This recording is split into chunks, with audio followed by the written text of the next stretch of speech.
ഉണ്ടായിരുന്നോ? അപ്പൊ പിള്ളേർക്ക് സ്കൂളിൽ പോകണ്ടേ മോളെ? 2 ദിവസം കൂടെ കഴിഞ്ഞിട്ട് പോകുന്നതല്ലേ. നിനക്ക് അവിടെ സുഖമാണോ? മക്കൾ എത്രയിലൊക്കെയാ പഠിക്കുന്നേ? മൂത്തവൻ 5ലും രണ്ടാമത്തെ അമ്മ ഇല്ലേ മോളെ അകത്ത്? അമ്മ അതുണ്ട് ചേച്ചി. നീയായിരുന്നോ? ചേച്ചി ഇവിടെ ഉണ്ടായിരുന്നോ? ഇന്നേരൊക്കെ പോയോ? എല്ലാരും പോയി ചേച്ചി. ആഹാരമൊക്കെ എങ്ങനെ ഉണ്ടായിരുന്നു? നല്ലതായിരുന്നു, കുഴപ്പമൊന്നും ഇല്ലായിരുന്നു. ഞാൻ അവനോട് പറഞ്ഞതാ, ഈ ഫുള്ള് ആഹാരം കൊടുക്കുന്ന ഒരു പരിപാടി ഉണ്ടായിരുന്നല്ലോ. കാറ്ററിങ്. കാറ്ററിങ് അത് മതിയായിരുന്നെന്ന്. അപ്പൊ പൈസ ഭയങ്കര കൂടുതലാണ്. വന്നു കയറിയ പെണ്ണങ്ങളുണ്ട്. ഇവിടുത്തെ രമയെ പോലെയൊക്കെ തന്നെ, വലിയ ഗുണമൊന്നും ഇല്ല. നല്ലപോലെ നോക്കണം. ഞാൻ വന്നു കയറിയ മോളെ എന്റെ മോളെ പോലെ നോക്കുന്നത്. ഇപ്പൊ ഞാൻ അങ്ങനെ കാണത്തുള്ളൂ ചേച്ചി. എനിക്ക് പെൺമക്കളൊന്നും ഇല്ലല്ലോ.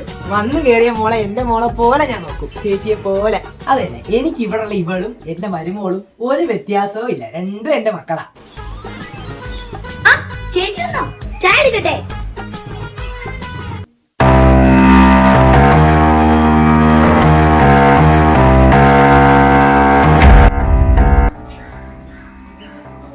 ഇവിടെ ഇരുന്നിട്ട് ഭയങ്കര നടുവേന എടുക്കുന്നു. ഞാൻ ഇവിടെ നിന്നോളാം.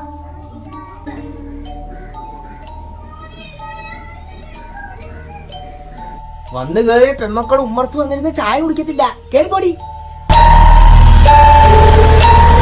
ശരി അമ്മേ.